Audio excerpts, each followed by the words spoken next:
Day one. Welcome to day one. I'm excited. Have I said that before?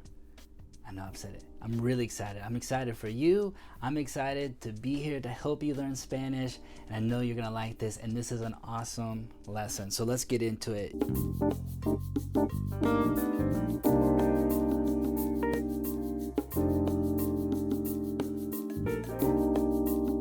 Day one in your book, tap into words that you may already know.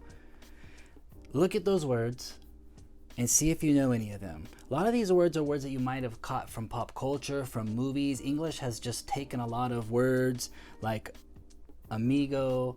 I'm saying that with a very American accent on purpose, right? Counting 1, 2, 3. I remember learning in school. 1, 2, 3, 4, 5, 6, 7, 8, 9, 10. I remember being kids thinking that was like the best thing in the world, that you could count to 10. Any of these that you might know, they're useful to you because you know them, okay? But not just these, but maybe there's other ones, okay?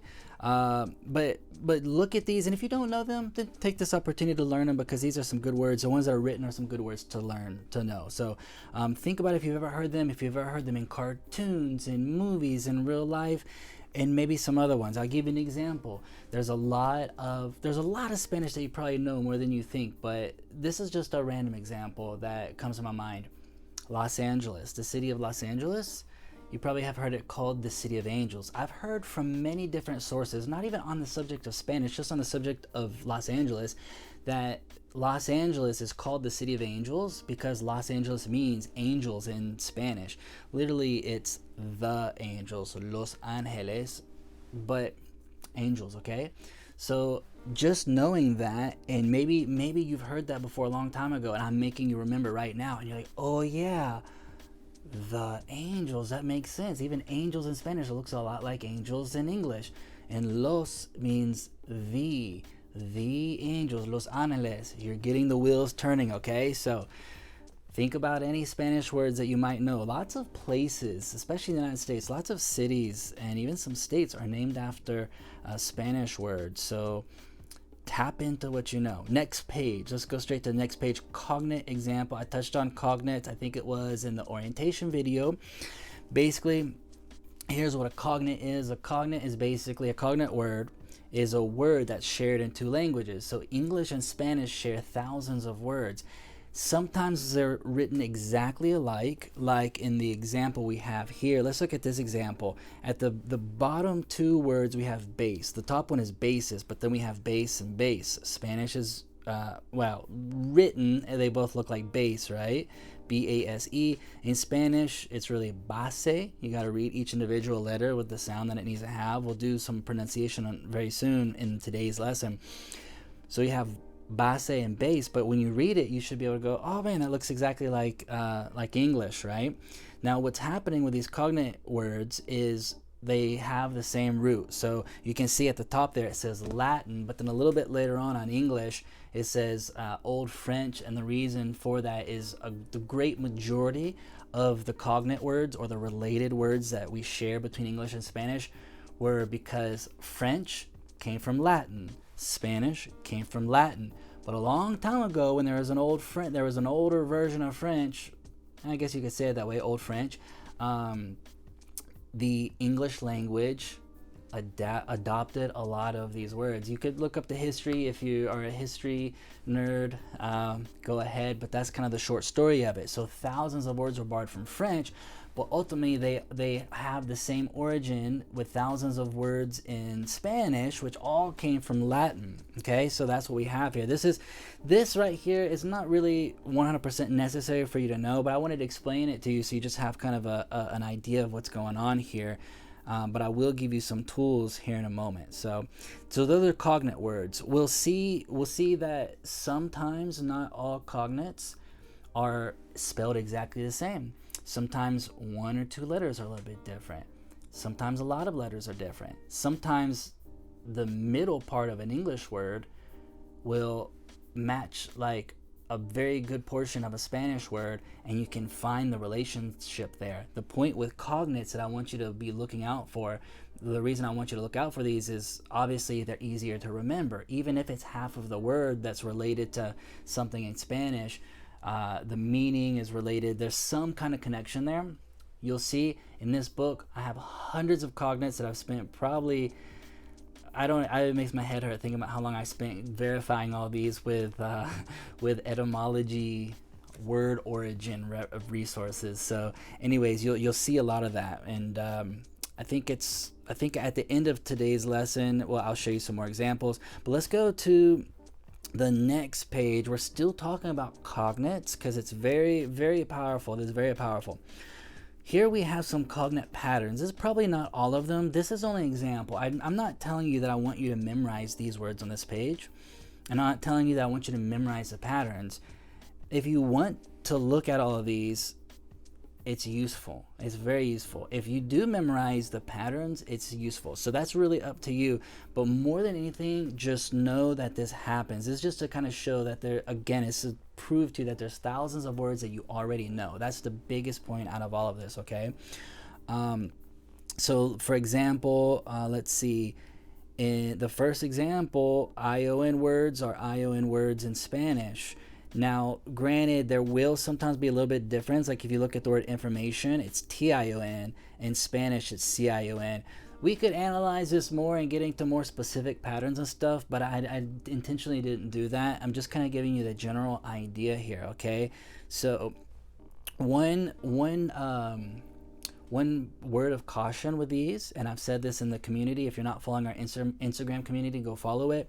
But with cognates, there's a trap, okay? The trap is pronunciation, because it's so easy to remember once you hear, información, oh, that's just like in English. But then as you start to say it out in the real world, you might get lazy and start to twist it and make the pronunciation sound more like English, and it gives you a really bad English accent. Like, me puedes dar información, información, in that short I, información. I'm not saying it right in Spanish. I'm doing a short I in English. Short I doesn't even exist in Spanish. The I sounds like E. We'll do pronunciation later, but that's the trap with cognates. Easy to remember and even easier to mess up the pronunciation. Make sense? All right, next page. If you have any questions, always feel free to reach out to me and ask questions. Next one is an example of just another example emphasizing how related Spanish and English are, way more than the average person would think. All right, we have this word at the top, conocer. That's the Spanish word for to know. It's not the only Spanish word to know, but it means like to be familiar with the subject or a person or a place, to be familiar with something, okay? Later on, we'll talk about the different kinds of the two different knows. Excuse me. So, take a look at the words there. In Latin, you don't have to memorize this. This is only to show you something. This is to give you an idea, just to see what's going on. I'm helping you become a Spanish nerd, but the lazy way, because you're not having to memorize this. You don't need to memorize these Latin words. That's not the point here, okay? But we have these Latin words in that circle. Conscius, cognoscere. I don't even know if I'm saying these 100% right for Latin, but you can see those. Hold on, let me find my page here. I just lost it. Okay. So those are words that are all related to conocer, that word at the top, the Spanish word to know. These all have something to do with the brain function, something like that. As an example, let's go down and look at the English words that come from those roots. We have cognizant, cognitive, conscience, recognize. Look at those. They all have C-O-N, C-O-G-N. Yeah, the G, doesn't always... it's not always C-O-N, right? But this is the roots. Things change over time. Things evolve, right? Languages evolve. So think about that, though. Where it's highlighted, all of those words have the same root, and they have something to do with the brain activity. When you're cognizant of something, when you're cognitive, your cognitive skills, your brain activity, your conscience. Recognize is to re-know. Oh, I recognize that. It was something you might have forgotten about, but you see it and now you're remembering it. It's like you're re-knowing it. You're recognizing it, right?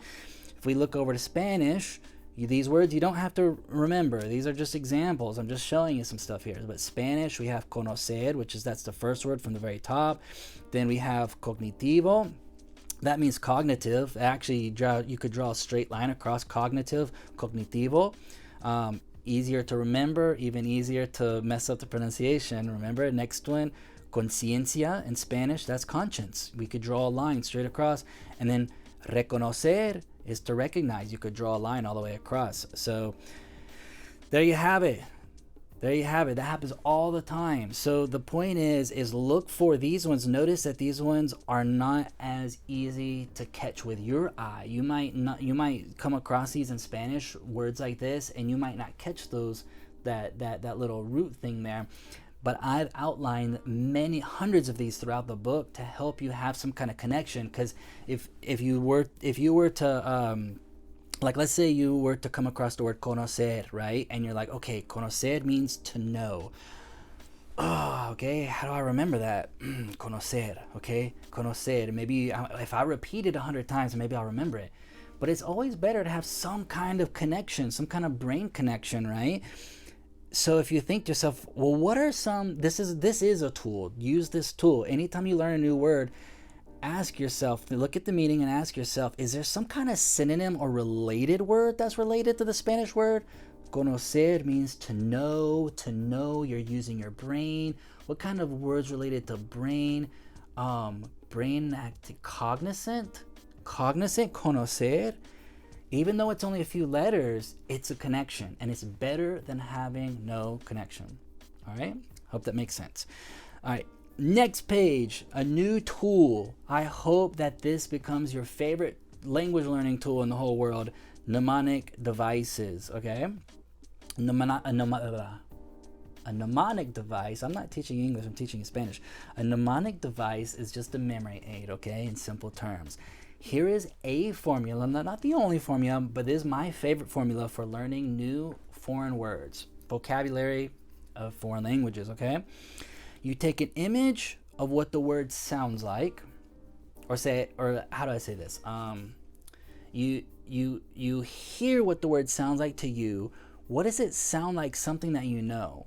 What is something that you know? Maybe 1 or 2 or 3 words in your language. Create an image with that.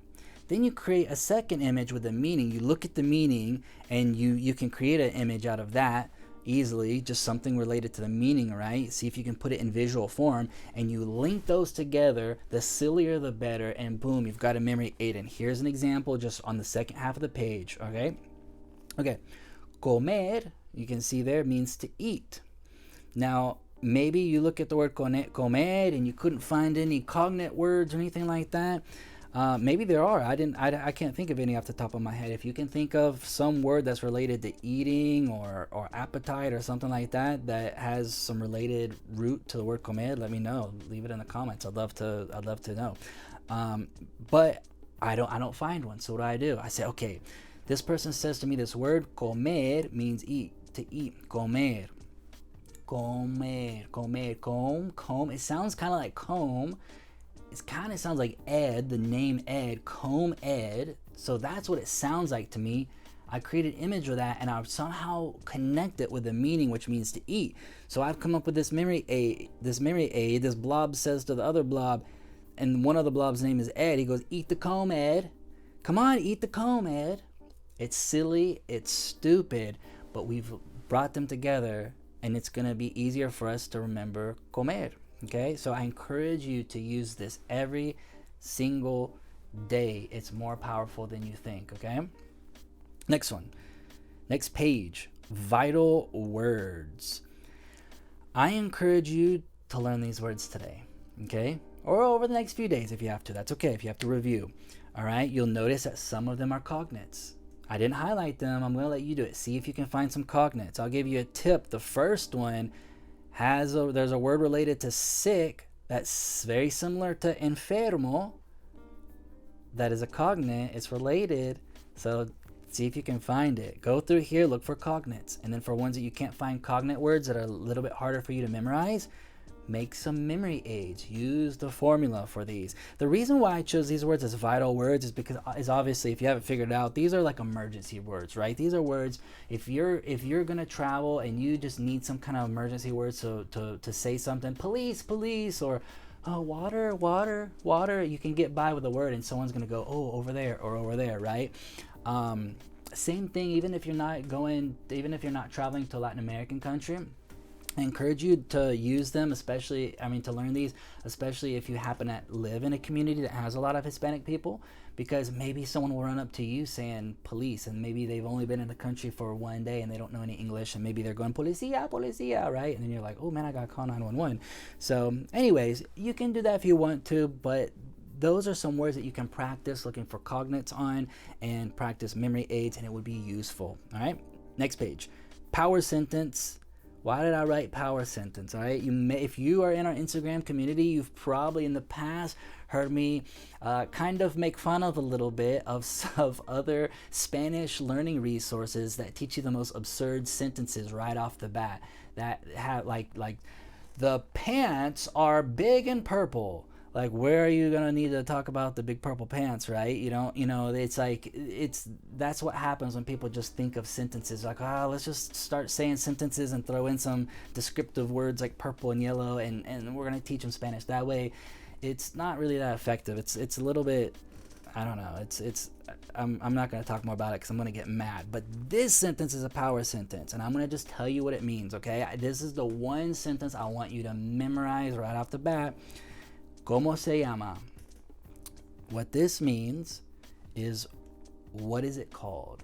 All right, don't try to overanalyze it too much, okay? We can I might break it down later in another video just for fun, or just if you like breaking stuff down. But if there's one sentence I can just say, just remember it. ¿Cómo se llama? It'd be that one. If you want to go a little bit further, you can learn the last two words, eso and esto, and that means this and that. So, ¿cómo se llama? Is powerful. It's a power sentence because you can learn a million words off of it. I think, in the orientation video, I explained to you that I intentionally left out a lot of vocabulary words that you can find out when you point. So if you are in an environment where you need to know the word crescent wrench, you can go, ¿Cómo se llama? And then your Hispanic workmate he tells you, oh, I call this or whatever. Crescent wrench might be different depending on what country they come from, right? That's another reason I haven't included a lot of nouns. I think I forgot to say that in the orientation, is a lot of nouns, things that you can look at and point at and hold, it might be different. The way they say strawberry in Mexico is not the same way they say it in where I live in Bolivia, okay? So that's a side point. Anyways, you can point and learn words, and you get out there and go do it, just get out there and go do it. It motivates you to get out more and get more immersion. Go point at stuff and go, ¿Cómo se llama? What's that called? What's that called? What's that called? What's that called? The reason why I included the words eso and esto is it is a little bit more specific. So the first one, ESO, is that. So if you're like maybe you're buying something and you can't cross the counter, and the person at the counter is standing there, and you're like, ¿Cómo se llama eso? You can say eso at the end. You can really say it at the beginning too, but it doesn't really matter. The point is you can say that, okay? And then esto would be something close to you when you do use the word this. Those two words, that's only if you want to. If you're super motivated and you want to just start learning little things here and there, that's fine. But learn that sentence, ¿Cómo se llama? Right? ¿Cómo se llama? Just with your finger can indicate this or that, right? ¿Cómo se llama? ¿Cómo se llama? And then you go, teléfono. Oh, okay. And then you're like, ¿Cómo se llama? You can learn, all right? It's making you learn words with real life experiences, okay? Next page, blank spaces. You're gonna notice that there's a lot of blank spaces in this book, and the reason is for you to draw, right? Okay, so there's blank spaces. I encourage you to write any notes, right? If you find cognate words or anything interesting or practice, you can use it for extra sentence practice. If you have time and you got the energy and you're not going to burn yourself out and you just want to really internalize, I encourage you to do that. Like, I have some examples and some spaces where you can practice, but if you have some other words that you can do that you want to, compose other sentences, by all means, do it, okay? And draw some memory aids. Maybe you don't have to be a fantastic drawer. Just grab a color or a marker or whatever, and a crayon, or whatever it is, or a pen, and just start drawing some memory aids of something silly. You're not obligated to. If memory aids, you can shut your eyes and imagine it, but try to do some of those. Okay, the blank spaces are for you. They're for you. All right. Next one, verbs, action words. I think I explained it pretty well, what's written on here, but I will talk about it a little bit, okay? Here's the thing. I mentioned earlier that verbs are quite different, or perceived as being very different and very difficult for English learners. And English learners are always like, oh, Spanish verbs, Spanish verbs. The point with this here is to show you that there are some similarities, all right? It's not that foreign of a concept. That's what I want you to get out of this, okay? And I hope that with these examples of showing you how Spanish verbs can be similar to English and how they can be different, that's going to be a basis for you to actually have a good idea of what's going on when you get into doing verb practices, because you're going to be doing verbs almost every day of this book. All right, so if you just look at this verb page right here, we have the word talk. Talk is an action, in other words, a verb, okay? Sometimes the ending can change depending on who does the action. So in the middle, you would say we talk or she talks. You wouldn't say we talks. It doesn't sound right. And then also when the action takes place, at the bottom example there, talked, we have ed at the end of it. And we know that that's like a past tense thing. Talked, walked, etc. Okay? So the point here is something similar happens in Spanish. This happens all the time, even more in Spanish than it does in English, where the ending indicates something. The ending in Spanish will tend to indicate something like who is talking, when they were talking. I'm saying talking. Doing action, that's a better thing to say. I was going off of this example. Let me start that over. The endings of Spanish verbs will indicate who is doing the action, when they did or will do the action, or are doing the action, when, okay? The mood of how people feel about the action, stuff like that. This is just to give you a general idea. Look at this right here as kind of a little orientation on Spanish verbs if you don't know this already, okay? So the endings of Spanish verbs is super important, all right? And it's difficult for a lot of people, but that's the purpose of this course. This course is going to help you every day, practically almost every single day. You're going to learn a new ending or a suffix to the verb that's going to help you to speak Spanish better. You're going to learn Spanish verbs in bite-sized, easy to understand way, okay, and a logical order. Let's look at the next page. We're still in the verbs. So we have the word I talked. So here's an example. We had that example before, but now let's introduce some Spanish. So the exact way that you would say this in Spanish is yo hablé. An interesting thing, notice that the ending is in yellow, okay? So what that is that was something that has changed on the end of the verb there to indicate who talked. It was me, and when I did it, it was past tense, not future, not present. And another interesting thing is Spanish endings can be even more specific. So in this example, you don't even actually have to put the word yo, which you might have deduced that it means I, okay? Yo means I. You could just say hablé. Now, if I start a sentence and just say hablé and then continue with the sentence, I don't have to say who did it, because that e at the end of hablé, that indicates I did it. It's more specific. I don't even have to say I. And one important note, it's important for you to know these in Spanish to understand Spanish better. One reason that a lot of people struggle with understanding spoken Spanish is when native speakers are speaking, they tend to often not include the pronouns. So the words like I, you, we, she, it'll just sound to you. You hear bits and pieces and you kind of understand it, and it'll sound like they say like, yesterday talked with the boss, And you're like, who talked to the boss? I didn't hear any him, her, me, we. Like, I didn't hear who did it. They didn't say who because it was at the end of the verb. So imagine, like I was saying in orientation, if you wait a year to start learning this stuff, if you wait a year and 3 months to start learning how to speak past tense in Spanish, you're not going to be understanding stuff. But guess what? In this book, you're learning it real quick within the first few weeks, all right? And in bite-sized portions. So that's the thing. Let's go to the next page. We have another example, but this example is how Spanish and English verbs are a little bit different. And this is just as an orientation. You don't have to memorize this. The action we're still using is talk. When the action takes place, this is future. She will talk. So today she talks. Yesterday she talked, but tomorrow she will talk. We had to put in the word will. Notice there wasn't an ending there that made it future. If we could say, to make it be like Spanish, it'd be like talk will, like will do it, you know? Or talk will. Imagine that was one word. She talk will. Like she will talk. Imagine if that was an ending, right? So that's what happens in Spanish. So Spanish it's going to have an ending that indicates that. So if we look at the next page, you'll see that. English, we have she will talk, and then in Spanish we have ella, which means she, hablar, which means talk, and then all we did was add this a at the end of it, and that is indicating future. Ella hablará, she will talk. So notice, in English, 3 words. She will talk. Spanish, only 2 words, because will is shown at the end of the word. It's a suffix. Now, back to what I said a minute ago. Let's go to where it says, or simply hablará. Hablará, if it's already established who we're talking about, let's say we're talking about Jessica. We've been talking about Jessica, and then I say she will talk to the boss tomorrow.